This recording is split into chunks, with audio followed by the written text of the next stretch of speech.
ಯಾವುದೇ ಮುಕ್ತವಾಗಿ ತಾವು ಅವಕಾಶ ಕೊಡ್ತಾ ಇದ್ದೀರಿ. ತಾವು ನಮ್ಮ ವಿಧಾನಸಭೆಯ ಕಾರ್ಯಕಲಾಪಗಳ ಆಧಾರದ ಮೇಲೆ ನಮಗೆ ಅವಕಾಶ ಕೊಟ್ಟಿದ್ದೀರಿ. ನಾನು ಎಷ್ಟೇ ಹೇಳೋದು, ಮಾಧ್ಯಮಗಳಲ್ಲಿ ಬರುವಂಥದ್ದು ಎಲ್ಲಾನು ಸುಳ್ಳು ಅನ್ನೋಂಥದ್ದು ಏನಾದರೂ ಇದೆಯಾ? ಈಗ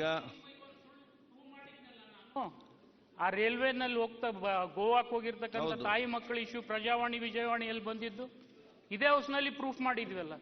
ಹೌದು, ಮುಂದೆ ಹೋಗುವ ಅಂದ್ರೆ ಈಗೆಲ್ಲ ಮಾಧ್ಯಮದಾಗ ಆಯ್ತು, ಮಾಧ್ಯಮ ಬಿಡಿ. ಈಗ ಮುಂದೆ ಬೇರೆ ಪಾಯಿಂಟ್ ಇಲ್ವಾ? ಹಾಗಾದ್ರೆ ಪಾಯಿಂಟ್ ಮುಗಿದ ರಾಜ್ಯಪಾಲ ಭಾಷಣದಲ್ಲಿ ಸಿಗ್ತಾವ್ರೆ ಪಾಯಿಂಟ್ಗಳು. ಮುಂದೆ ಹೋಗಿ. ಇಲ್ಲಿ ಸಿಗೋದು ಪಾಯಿಂಟ್ ಆ ಪಾಡ್ರು, ಮುಂದೆ ಸಿಗೋದು ಪಾಯಿಂಟ್ಗಳು.